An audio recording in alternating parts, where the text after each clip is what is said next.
¿Qué sucedió en Tunguska en 1908? El río Podkamennaya, Tunguska, iba a ser el centro de un misterio que aún hoy no se pudo descifrar.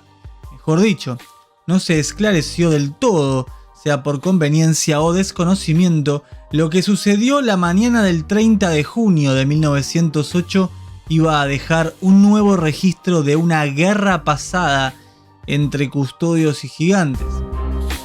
Los estudios posteriores, como así también varios de los medios que ya conocemos, dan por sentado que un asteroide de hierro, como así lo llamaron, generó una onda de choque y el estallido en el aire habría medido 5.0 en la escala de magnitud de Richter. Como en el 2013 y luego en el 2020, donde los mismos grupos de medios salían a contar que se habían encontrado fragmentos de posible procedencia meteorítica. Casualidades que ya todos conocemos el porqué. Se terminó sentenciando entonces un nuevo veredicto erróneo y manipulador hacia el camino de la verdad sobre nuestro pasado en estas tierras conocidas.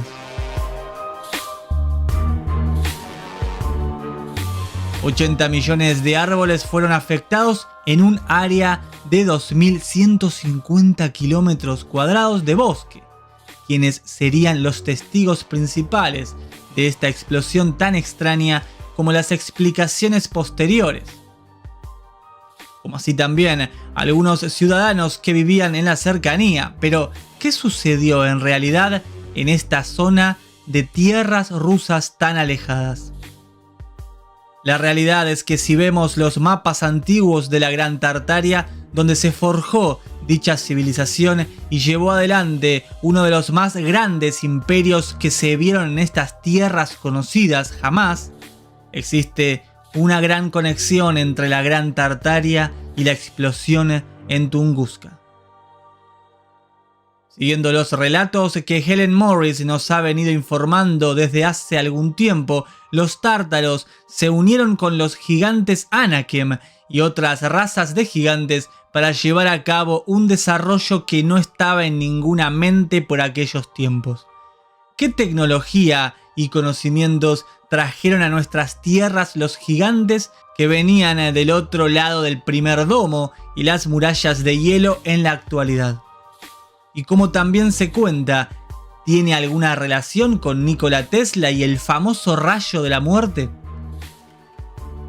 Según a la información que pudimos acceder luego de la gran guerra entre custodios y gigantes humanos que se libró en estas mismas tierras, los gigantes, o mejor dicho la gran mayoría que sobrevivió, abandonaron las tierras para evitar su aniquilamiento y poder asentarse empezando nuevamente en otras tierras. Si bien no volvieron a las antiguas tierras de Anak, lo hicieron mayoritariamente en la cercanía llamada Tierras Movedizas de Thoth. Algunos humanos, en cambio, pocos de ellos, que lograron escapar junto a los gigantes, se asentaron en lo que conocemos como República Ancestral o República de Hierro. Bien, ¿qué tiene que ver entonces la gran explosión de Tunguska? El mal llamado bólido de Tunguska fue un ataque utilizado por los custodios con la misma tecnología que manejaban muy bien los gigantes humanos de Tartaria, y se hizo directamente a uno de sus grandes centros, sucediendo en 1908, 6 años después que la historia de Barrington saliera a la luz en la revista Florida, y se empezara a hablar de posibles tierras detrás de la Antártida después del último reseteo. Los vestigios de los gigantes humanos y de aquellas grandes estructuras que supieron forjar el gran imperio de los tártaros y que lucharon hasta el final contra el yugo custodial fue derrumbado por siempre.